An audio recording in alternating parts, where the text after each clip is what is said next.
Hello guys and welcome back into new brand video. In today's tutorial, I'm going to show you how to create folders in Microsoft 365. So make sure to watch the video to the end and follow these simple steps. So basically, to manage your workspace or anything here in your cloud, Microsoft 365, you will be needing to start using OneDrive. It is something similar to the Google Drive or any other drive um, service. And basically, it's simply a cloud service where you can store your uh, projects, elements, and everything. And basically here, you will be needing to simply go to your OneDrive. And then you can go to My Files. And from here, you will be able to start creating folders, creating anything that you would like.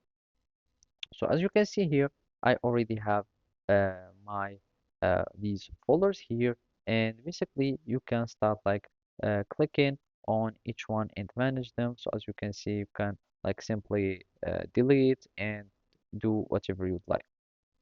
So let's just unselect it, and from here you can select all.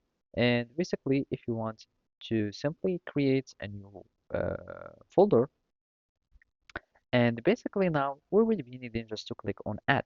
So as you can see here, there is this blue button that says add or create or anything depends on the language. So you click on it.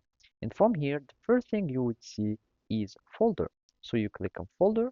I will just give it this color or whatever and my new folder, for example. And from here, I'm just going to click on create. And basically now it has been created.